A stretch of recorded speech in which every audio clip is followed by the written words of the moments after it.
I'm delighted now to welcome the first of our speakers, Jarrod Kyte of Steps Travel, a company I know well, surprisingly enough, considering I used to work for it. But they were a founder member of Toft.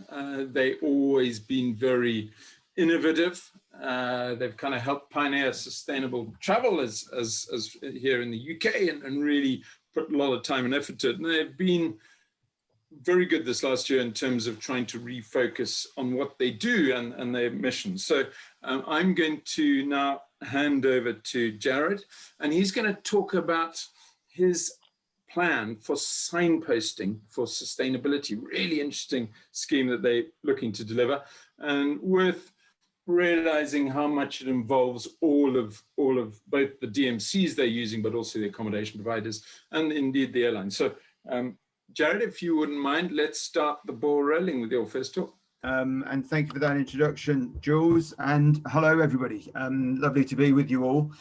Shame we can't all be together in person with a nice cold drink in hand and being a little bit more sort of natural, as it were, but this will make do for now. So as Jules said, he has asked me just to talk to you a little bit about what Steps Travel is doing and what we've been using this extra time that we have to relook at our sustainability program.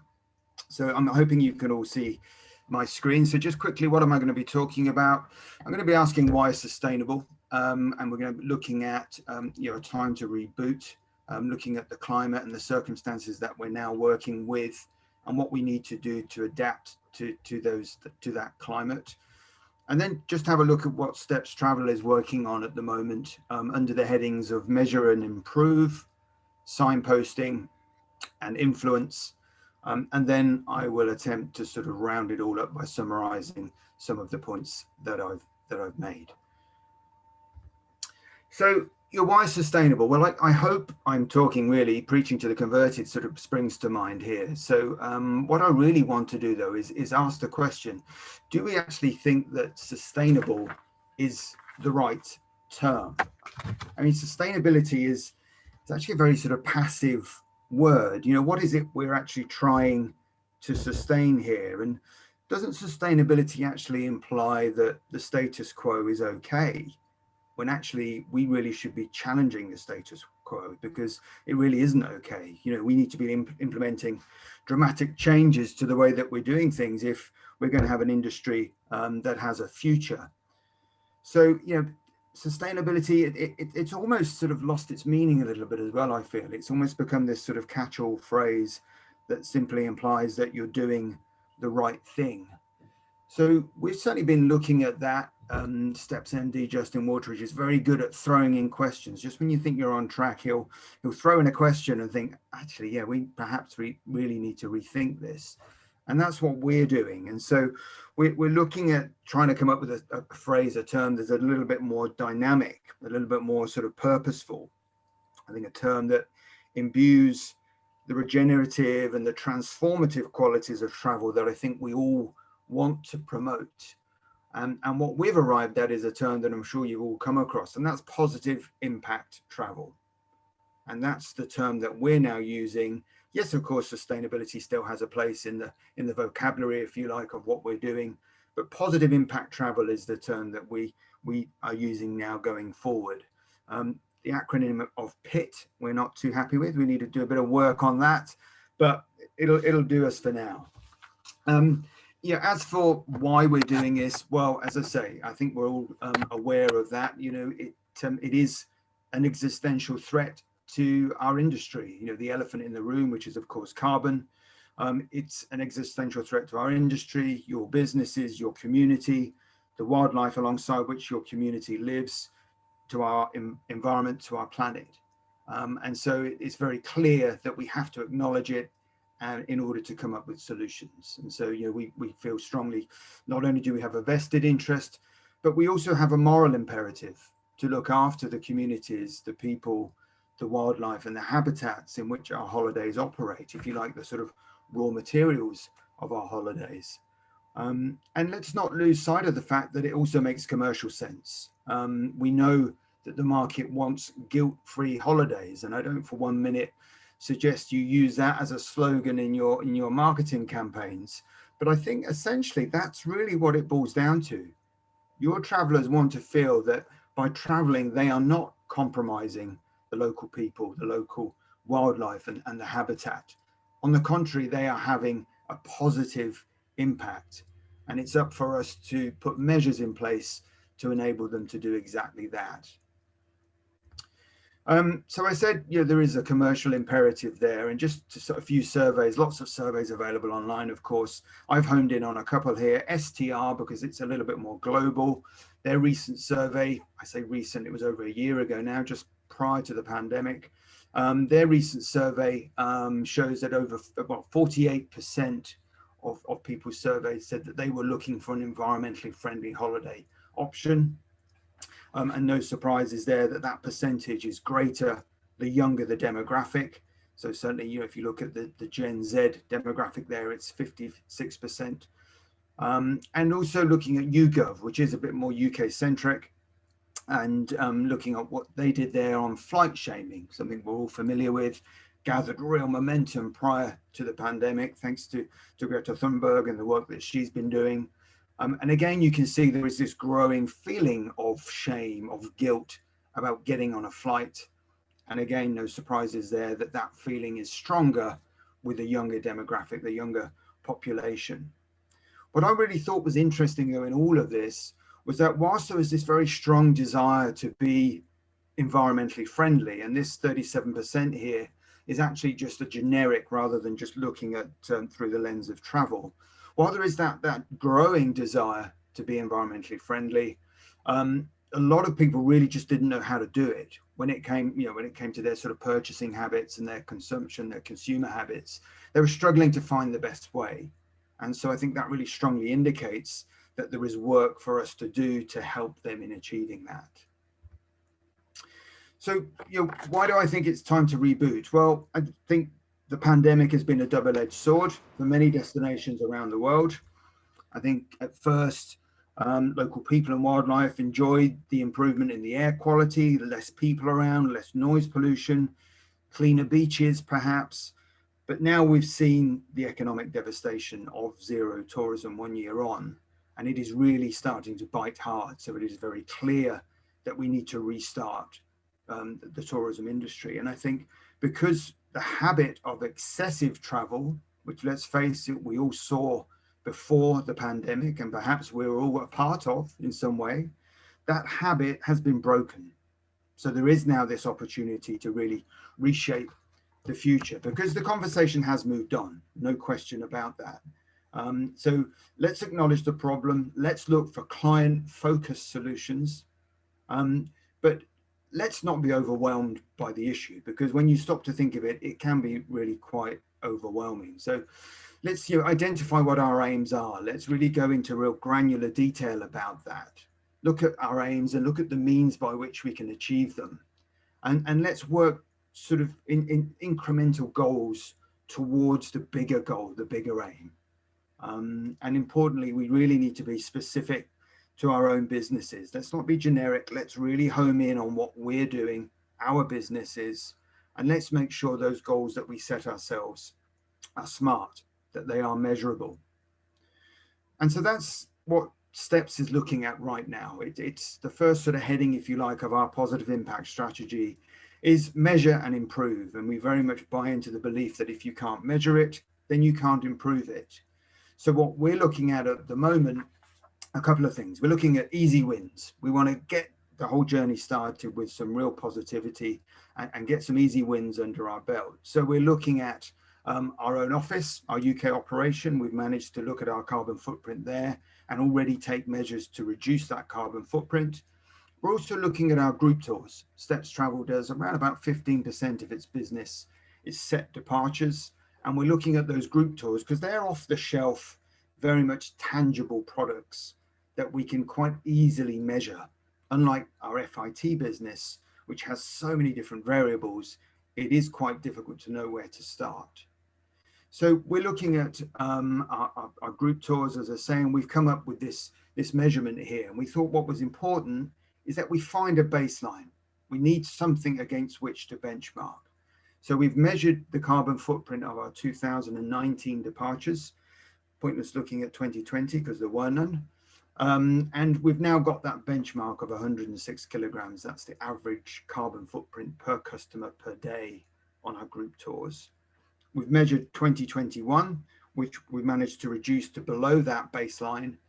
And now it's our intention just to keep chipping away at that figure to get it down as much as we can. And we want to talk to our clients about that process and get them involved. The other part of the measurement process is really trying to identify the key contributing factors to the carbon footprint of our holidays. And no question, the two factors we've identified are flights and accommodation. And so we've started with accommodation. We're working with a company called eCollective, who I can definitely recommend. And we're working with them to look at getting a room per night footprint based on energy use, fuel use, water consumption, and food. And so we've gone out to our suppliers, to our key hotel providers, and given them this survey to enable us to come up with a footprint, a carbon footprint measurement against their properties using that criteria. The problem, though, with this measurement is that on its own, it just isn't enough, because it doesn't factor in the socioeconomic benefits of properties or the holidays that we're offering, or the contribution that those properties might make towards conservation of wildlife and land. So we realize we can't just look at the negative impacts in isolation, nor can we look at just the positive benefits of travel either. That would be disingenuous. So we need to take a more holistic approach in our analysis, and we need to weigh up both the positive and the negative impacts of travel to come up with the net impact. And so we're doing that by taking this carbon footprint measurement, which is a tonnage measurement that you're given. We're turning that into a negative figure. And then we're looking at each of our key properties that we're working with to identify the positive, you might say, the mitigating factors underneath the sort of headings of social, economic, and environmental, and acknowledgement to the long run here and their GER standard, their GER standard of the 4 Cs of conservation, community, culture, and commerce. We're taking all of that into consideration and then looking to apply a score to those factors, a positive score, which can then be added to the negative carbon figure with the aim of then coming out with a net positive result. And that's the terminology we're going to be using going forward. We want to be able to tell people this is a net positive holiday that we're offering here. And what we're looking at as well is to try and do this, to look at these other factors, these mitigating factors, within the framework of the UN Sustainable Development Goals, because we feel this is very much a validated, universally recognized framework. It's something that should resonate with most people, and it gives a really strong context and credibility, we feel, to our own sort of sustainability strategy and message. And if you've not looked at their website, I urge you to do so. The wheel there on the right-hand side is a fabulous tool that you can use. Just hover over the different number and it'll come up and tell you how tourism can in some way sort of contribute to achieving that particular UN Sustainable Development Goal.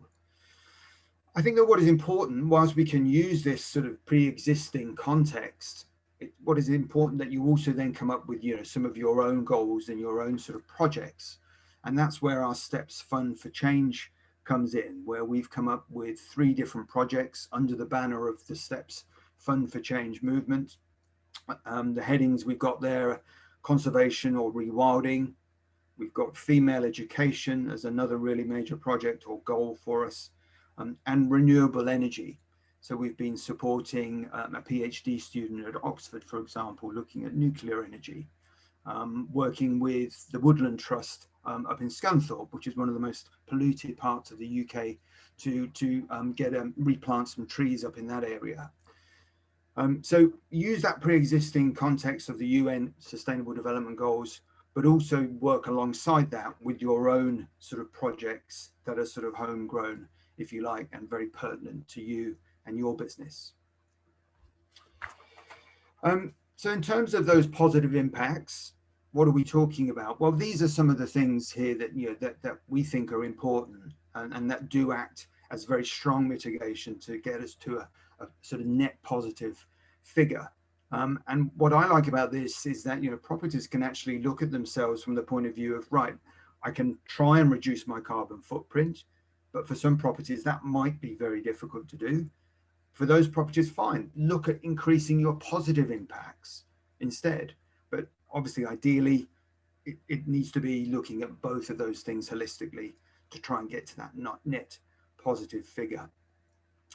The big challenge, and this is something we're working on, is to find a consistent and objective method of scoring the mitigating positive impacts. And we're fast coming to the conclusion that actually trying to find any kind of objective means of doing this is really just not possible. So we're thinking, well, that's not an issue. But I was just saying, because so Shan can start it. हम लोग तो देंगे ही अपने ad. Everyone needs to talk. Excuse me, who's I think if we just take questions at the end, that'll probably be easier. So what we're finding is that if we go with a subjective method of scoring, then we करने के लिए हम तीनों ही कर सकते हैं. Let Shan do something. वैसे ही चुप रहता है, कुछ बात तो करता नहीं है ये. hello? If we go with a subjective method of scoring, I think we've got a cross line here. Then as long as we keep that started, then we are there always. I mean, हम भी अपना point add करेंगे. Ma'am भी बोलेंगी बीच में कुछ ना कुछ कि क्या किस हिसाब से करना है. But yeah, just don't make sure we're on. Are you going to give all this? What? एक मिनट यार, ये मैम का कॉल आ रहा है यार. So what about the messaging of all this? How do we communicate this to our clients and the market at large? Well, the key message I think that needs to come out of all this is that the environmental and the socio-economic benefits of traveling far outweigh the impact of your carbon footprint. Because if we let the marketplace view travel solely through the lens of carbon, then we might as well shut up shop now. You know, turn off the lights and go home, because through that lens alone, really the industry doesn't have a future. So it's really important that we encourage our clients to look at it holistically. And at Steps, we strongly believe that the impact of our holidays the impact of a holiday with Steps travel is much greater than the sum of its carbon. So in terms of the messaging, very important that you lead with sort of storytelling, but you substantiate it with the figures. So I don't think you can have one without the other. So it's very much qualitative and quantitative that you need to be looking at. Your language needs to be emotive, it needs to be emphatic, and it needs to be very personal to you. You need to try and counteract the sort of clinical sort of feel, if you like, that the numbers might have. I think it's very important that you're always specific, not generic. You need to tell your clients exactly what you are doing and why. Don't give them platitudes. Really home in on what you're doing, because if you don't, it will come across as just a greenwash. And think of your positive impact travel as a unique value proposition. It is something that brings value to you, your brand, and your company. Remember, it's what a growing number of the market wants. So you've got to sell the benefits of traveling in a sustainable fashion and of having that positive impact. So do really sell it to your clients. Labeling is something that we have been looking at, and I'm sure most of you are familiar with Fogo Island and Zita Cobb, the owner of Fogo Island, and her NGO Shorefast. She was really a pioneer in setting up an economic nutrition label for her property, which really sort of gave transparency as to where the money was going that a client was paying to stay at Fogo Island. Since then, I think others have tried to follow suit. G Adventures have what they call their Ripple score. And what they're trying to do there is to report back on leakage. I think more and more of the market wants to know that their money is actually staying in country, in resort. It is actually helping the local community. And I think whatever you can do as hoteliers to really articulate that, to show your clients that, will be of huge benefit to you. And it's certainly something that Steps Travel will be asking its DMCs and its hotel suppliers and partners to provide. We're looking at it ourselves with the money that we take from our clients. And we are doing this because we feel that that level of transparency is important to instill in them confidence in us. And again, it gives us that platform which we can report on leakage. We want to illustrate that travel is something that is not value extracting, it's value generating. And that level of transparency, I think, is required to do exactly that. In terms of influence, I could quite easily sort of change that for collaboration, really. And I think this is absolutely key to us being successful in creating a positive impact travel strategy. With your clients, you really need to tell them what is in it for them. And you need to be selling positive impact travel to them based on the benefits to them, both functional, emotional, and social. This isn't a compromise, it's actually an enhancement. You can actually go on holiday without feeling any sense of guilt or shame about it. On the contrary, you can go on holiday knowing that you're having a positive impact on the local economy, the local community, the local wildlife, the local habitat. And by doing so, you can go home and tell your friends about it and boast about the wonderful experiences that you've had. So really important that we try and influence our clients. I think it's rather pompous to say we need to educate the market, but I do think we need to make sure our clients are able to make informed choices. And they'll only do that if you challenge them, if you tell them what those choices are. Very important that we look at things internally as well. You don't want to be creating your strategy in a vacuum. Very important that you bring your team with you, especially your sales team, because they're the ones that are going to have to be able to articulate this to your clients and hopefully positively influence them as to the choices that they make. And again, with the industry, collaboration is key. We need to have consistency across the supply chain. And ultimately, tour operators, they will be making product choices based on those suppliers that are doing what we want them to do in terms of positive impact travel. And I think the greatest way to influence people is really to try and incentivize them. And I'm a strong believer of polluter pays, but at the end of the day, nobody really likes taxes. So I think the better way to look at this is to actually reward rather than punish. And certainly what we're looking at Steps at the moment, we talked about right from the outset, looking at the key contributing factors of the footprint. Well, flights is one of them. So we're looking to say to our clients, okay, if you balance your flight, your international flight, and we're looking at sort of World Land Trust at the moment as the partner to work with on that. If you do that, we'll then match that and give you vouchers towards a future trip with Steps Travel. Or maybe we could look at it and say, okay, we'll give you positive impact points, which will go towards a donation to your preferred NGO or charity or project. But definitely reward rather than punish. And internally, I think we're probably all used to having commission structures that reward people for the profit that they generate for our business. But that doesn't do anything about the people and planet. There are 3 Ps in the model that we all claim to work towards with. And so we need to do something that actually incentivizes our sales team to sell holidays that truly do have a positive impact. And that's something that we're working on at Steps at the moment, possibly linked into the flight offset. And within the industry, yes, it's important that we look at validation with Travel Life, with the long run, and those like B Corp, for example. But also I think peer recognition is really important as well. And that we share with each other as much as we can and really champion those people that are doing the right thing, that are really making great inroads. So just to really summarize all of that, crucial that we address one more minute, please, Jarrod. Yeah, I'm just summarizing. Sorry. So we address the elephant in the room. Let's be ambitious, but let's be pragmatic. Set ourselves smart goals.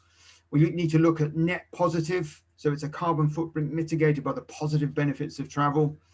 You need to be looking at your clients, and it needs to be client-focused solutions that we're giving them, spoken in their language, a language that they'll understand. It's story-led. Some of the stuff we're talking about here is quite sort of scientific. It's quite sort of cold, clinical. So let's be story-led, but let's back that up with objective analysis. Let's contextualize things using the United Nations Sustainable Development Goals. Remember, greenwashing, be careful of that. Be very specific about what you're telling your clients. Let's look at that labeling, the economic nutrition label. Collaboration, we've talked about the importance of that. Let's just share all the information we've got with each other, because we can all benefit from taking this approach.